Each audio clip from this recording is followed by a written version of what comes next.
안녕하세요, TW 스트랩입니다. 오늘은 정말 오랜만에 이제 시계 리뷰로 인사드리게 되었어요. 최근에 이리저리 일도 많고 코로나 때문에 정신이 없어서 시계 리뷰를 제대로 하지 못했습니다. 그동안 다들 건강하셨으면 하는데 앞으로도 좀 더 건강 챙기시면 좋을 것 같습니다. 일단 오늘 시계 리뷰는 롤렉스 에어킹 모델입니다. 2010년도에 출시된 모델이고요. 롤렉스 116900이라는 모델 넘버를 가지고 있습니다. 롤렉스 스포츠 모델의 시작을 담당하고 있는 모델이고요. 대표적인 걸로는 항자성 기능도 가지고 있고, 또 이렇게 롤렉스 시그니처 컬러를 보여주는 그린과 옐로우 있죠. 이걸 보여주는 독특한 모델이라 할 수 있습니다. 저도 이런 매력에 반해서 구입한 거고요. 출시 당시부터 가지고 싶던 모델이었는데 시간이 지나서 이제야 좀 가지게 되었네요. 롤렉스다 보니까 금액적으로 비용 부담이 안 될 수는 없지만 제가 신형 모델은 많이 사용해 보지는 않아서 그것들 중에서 비교하면 가장 만족도가 높은 것 같습니다. 실제로 제가 소장하고 사용했던 신형 모델로는 익스플로러2 신형이랑 밀가우스 그리고 오이스터 퍼페추얼 정도가 되는데, 그런 모델들보다는 훨씬 더 제 마음에 드는 것 같아요. 일단 제품 리뷰에 앞서서 상세 스펙을 좌측에 한번 참고해 보시고요. 그 다음부터 리뷰에 들어가도록 하겠습니다. 일단 10초 뒤에 시작할게요.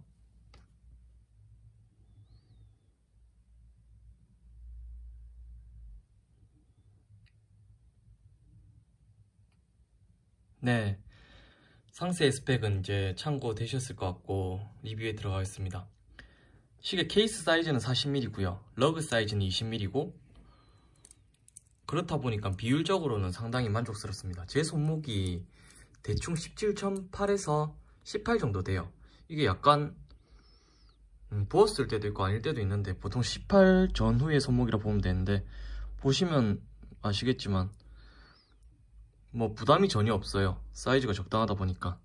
솔직히 익스플로러2 같은 경우에는 디자인이나 이런 거는 마음에 들었었는데 러그 사이즈도 21mm고 또 사이즈 면에서도 좀 더 크다 보니까 42mm였던가 그랬던 것 같거든요.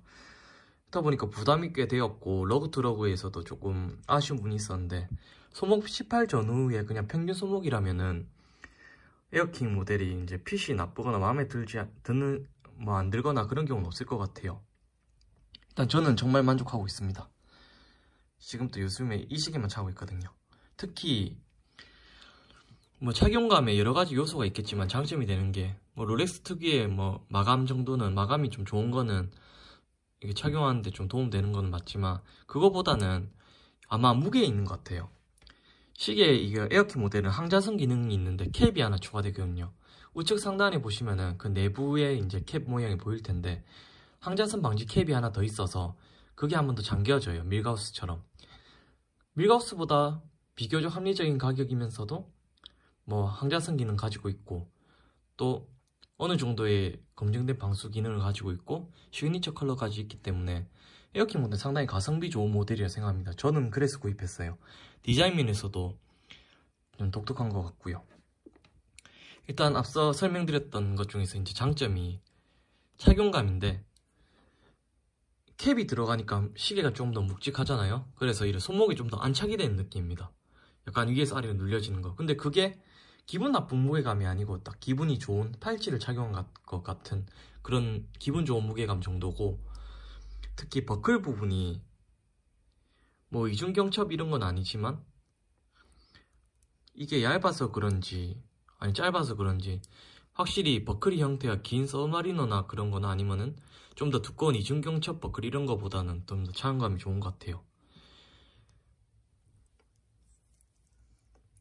버클은 이런 형태로 되어 있고, 이렇게 익스플로러와 같이 이지링크라고 한 5mm 정도 늘어나는 기능이 있습니다. 손목이 부었을 때 저는 이 기능을 사용하는 것 같아요. 저 아침에는 그냥 자고 있다가 일하다가 이제 늘어나고 그 손목이 붓거나 이랬을 때는 한 칸씩 이제 반 칸 정도 늘리는 효과를 가지고 있는 것 같습니다.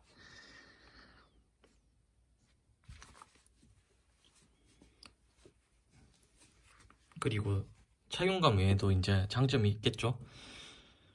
그 장점은 상당히 주관적이긴 한데 저는 이 시그니처 컬러에 있다고 봅니다. 롤렉스 다른 제품을 보셔도 보통 왕관 표시나 뭐 글씨나 다 화이트일 거예요, 대부분이. 그래서 뭐 독특함이라고 보기는 뭐 찾아보기 힘든데, 신기하게 에어킹 이 모델에는 이런 특이한 점을 많이 가미해 준 것 같아요. 시그니처 컬러인 그린색이나 노란색 같은 경우에는 보기 힘들거든요. 근데 이렇게 특이한 색감이 들어간 것도 좋고, 제가 이 모델을 또 구입한 이유가 이 시그니처 컬러 외에도 여러 가지 이유가 있는데요. 뭐 전작 에어킹 모델과 비교했을 때는 뭐 사이즈나 무브먼트 이런 것도 기능도 다 바뀌었지만 아예 컨셉 자체가 바뀌어버린 것 같아요. 그전에는 약간 드레시한 기능, 오이스터 퍼페추얼하고 조금 겹치는 특성을 가지고 있었는데, 그런 거에서 타입이 돼서 좀 더 스포티한 모습으로 바뀐 것 같거든요. 그래서 저는 그 점이 마음에 들었어요. 다이얼뿐만 아니라 케이스 사이즈, 뭐 마감 전부 다 그런 것 같아요. 뭐 마감은 무광 위주로 되어 있어서 투러치에 적합한 것 같고요. 뭐 어떻게 보면 조금 아쉬울 수 있고 화려하지 않을 수도 있지만 유광돔 베젤이랑 그리고 측면 유광부 그리고 다이얼 369 부분이 화이트 골드로 되어 있어서 반짝반짝한 느낌이 생각보다 좋은 것 같아요. 이것도 이제 장점일 것 같고, 그리고 하나 더 살펴보자면은 몇 가지 컨셉으로 즐길 수 있는 것 같아요. 예를 들어 스포츠워치면은 뭐 다양한 용도로 캐주얼하게 사용하잖아요. 사진에 보시는 것처럼 저는 이제 정장에도 사용할 때도 있었고, 보통은 거의 이렇게 캐주얼하게도 입는데 대부분의 복장에 전혀 이질감 없이 잘 녹아드는 것 같아요. 특히 뭐 딱히 줄질을 안 해도 되고, 하더라도 여기 추가한 사진처럼 가죽줄 나토 이런 거 해도 나름 괜찮습니다. 거기다가 이 다이얼 컨셉이 막 음속으로 이렇게 달리는 자동차가 있어요. 그 자동차 이제 경주하는 건 아니고 사진에 보이시는 것처럼 이렇게 일종의 실험적인 자동차 프로젝트인데, 거기에 이제 계기판을 롤렉스가 납품을 했다고 하더라고요. 거기 있는 계기판, 아날로그 계기판에서 이제 모티브를 따서 에어킹 다이얼로 썼다고 하는데, 그걸 보면 에어킹은 본래 이제 정체성인 이제 파일럿 시계의 정체성으로는 이 에어킹 필기체, 처음에 나왔던 그 필기체를 그대로 쓰고 있어서 거기서 이제 매력을 느낄 수 있고, 또 이렇게 새롭게 이제 구성된 다이얼을 통해서는 또 이제 레이싱 워치 같은 느낌도 즐길 수 있어요. 그렇다 보니까 레이싱 워치랑 파일럿 워치의 뭐 경계선상에 있는 모델인 것 같은데, 두 가지가 뭐 섞여 있다는 거는 어떻게 보면은 뭐 짬뽕이라고 생각할 수 있지만, 뭐 음식에서 짬뽕은 뭐 저는 좋아하지만 뭐 개인 취향이 있긴 하지만 충분히 이게 여러 가지 매력을 보여줄 수 있다는 것 자체가 장점이 되는 것 같습니다. 뭐 장점만 있는 건 아니겠죠. 이제 장점을 말씀드릴 때는 단점도 한번 찾아볼 수 있는데, 단점은 저는 이게 단점이라 생각 안 하는데 유저분에 따라서는 다를 수 있을 것 같아요. 약간 두께감이 있다고 생각하는데 두께가 솔직히 크게 차이가 없습니다. 미드 케이스가 조금 두껍다는 거 말고는 차이점 크게 없고, 저는 오히려 이게 조금 장점을 생각하는 게, 서브마리너 이제 브레이슬릿도 분리해보고 에어킹 브레이슬릿도 분리해보고 했거든요. 근데 엔드링크 두께부터 해서 에어킹이 훨씬 두꺼워요. 그 말은 뭐 내구성이 좋다는 말도 되거든요. 무게가 늘어나고 이런 건 있지만 뭐 서브마리너 버클 형태처럼 길어버리거나 이것도 다 두꺼워져 버리면 무게면에서도 손해고 차용감 면에서도 떨어질 수도 있지만, 무게랑 적절한 이제 버클 형태의 변화 이런 걸 통해서 차용감도 어느 정도 개선시켜줬고 좋기 때문에 개인적으로 좀 단점이라고 생각 안 합니다. 대신 보는 사람에 따라서는 이 항자성 캡이나 이런 것들 기능들 때문에 그런지 모르겠지만 두꺼워진 형태 때문에 약간 뚱뚱하다 이렇게 생각할 수 있습니다. 하지만 실제로 이제 착용을 해보면은 그게 크게 두껍다는 생각은 안 들어요. 적어도 저는 그렇습니다. 옛날에 7750 모브를 많이 써서 그런지 모르겠지만 그렇습니다. 그리고 개인적으로 약간 아쉬운 거,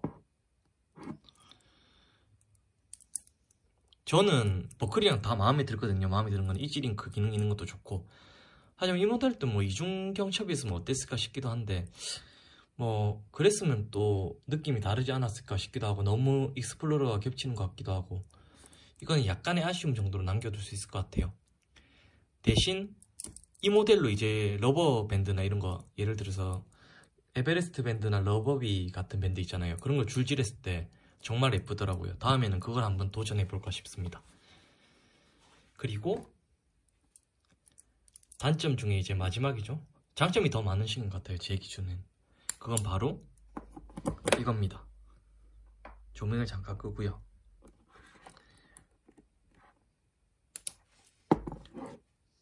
보이시죠? 야광이 시침, 분침, 초침, 그리고 12시 방면 이렇게 있습니다.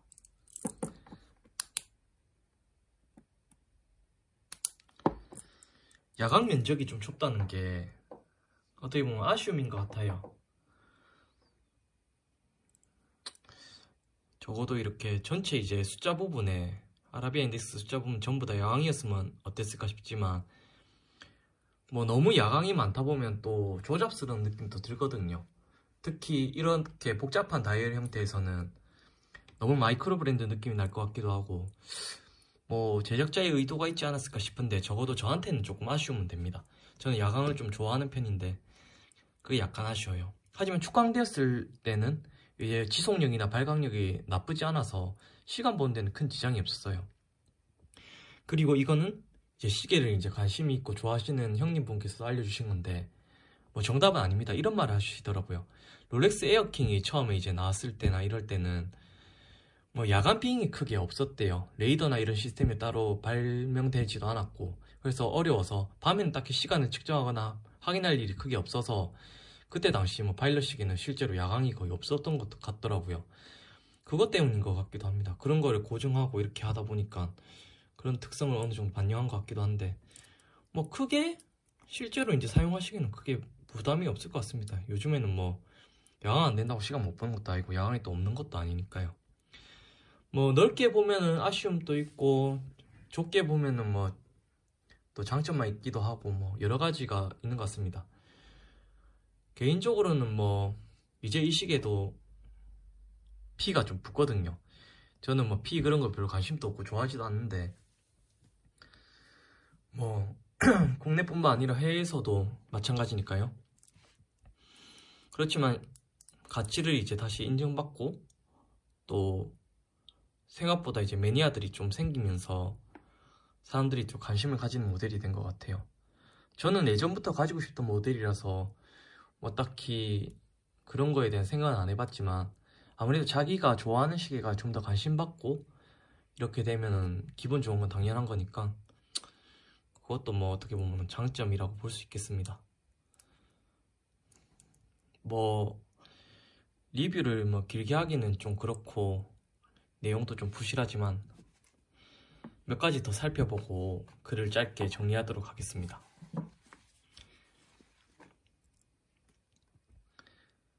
무브먼트는 사진을 보이시면 3131 무브가 들어가거든요. 작동감을 한번 보여드릴게요.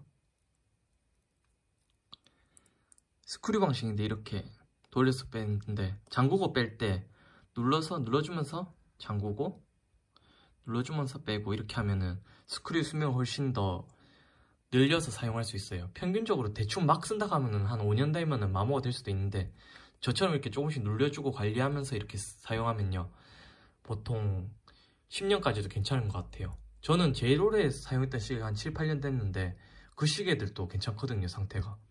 특히 저는 이 스크류 나사산 부분에 뭐 빅토리녹스 이런 데서 나오는 멀티툴용 오일이 있어요. 금속에 이제 마모를 방지하고 작동감을 원활하게 해주는 건데 그거를 아주 미세하게 이쑤시개 등에 발라서 살짝 발라주곤 합니다. 그렇게 하니까 더 부드럽고 뭐 시계의 작동을 원활히 해줄 수 있으니까 개인적으로 추천하고 있는 팁입니다. 일단 분리를 했으니까 밥을 좀 볼게요.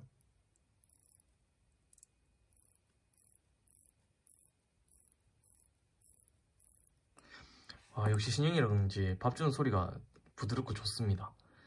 근데 웃긴 거는 빈티지 롤렉스 있잖아요. 뭐 1570이나 3035나 30년 넘은 거의 40년 된 모델들도 비슷한 손맛을 보여줍니다. 그러니까 옛날부터 또 지금까지 만족스러운 수동감기 손맛을 보여줘요. 쫀득쫀득한 느낌이 뭐가 있거든요. 뭐 사람으로 치면 이제 사람이 아니라 자동차로 치면 변속감이라고 해야 될까요? 꼭 그런 느낌이 있습니다. 현대기아차 DCT 이런 걸 하다가 뭐 BMW 뭐 DCT가 아니라 뭐 8단, JF 8단 이런 건 뭐 조작해봤을 때 느낌 비슷한 것 같기도 하고 느낌이 정말 좋아요. 이 느낌 때문에 롤렉스 좋아하시는 분도 있거든요. 저도 그래요. 그리고 이제 논데이트 무브다 보니까 하나만 뽑으면은 시간이 멈춰요. 이렇게 핵 기능이 되면서.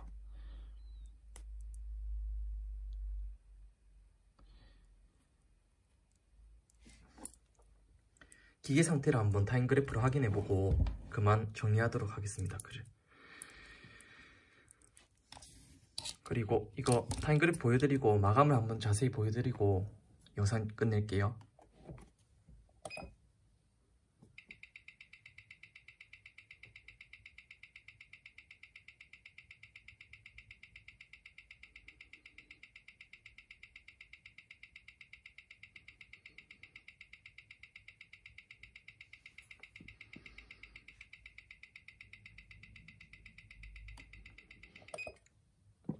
지금 이 상태는 밥을 지금 거의 안 준 상태거든요. 밥 주고 한번 다시 해볼게요. 오차는 없네요.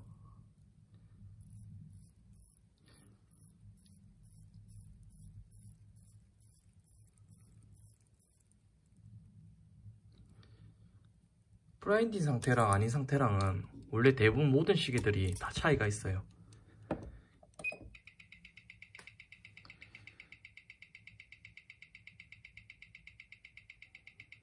보시면 이렇게 진동각이 올라가는 게 보이죠? 아마 조금 있으면 더 올라갈 거예요. 300도 이상 올라올 거고 보통 평균 플러스 마이너스 한 2초 정도 내를 보여주는 것 같습니다.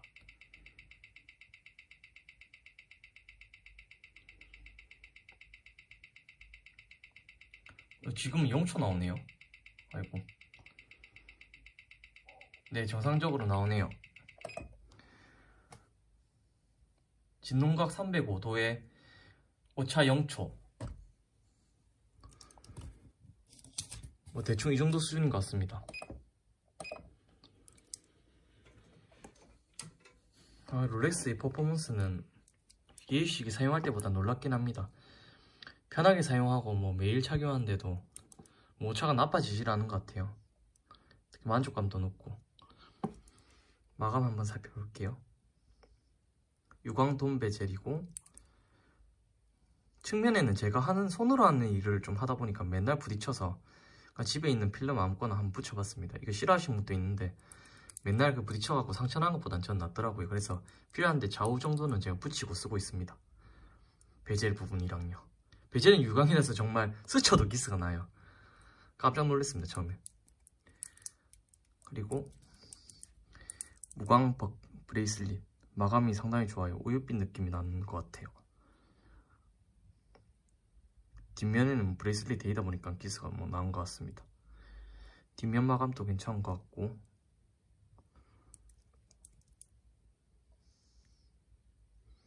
인그레이빙 되어 있는 것도 구형만 맨날 사용하는 저한테는 조금 더 느낌이 새로운 것 같아요.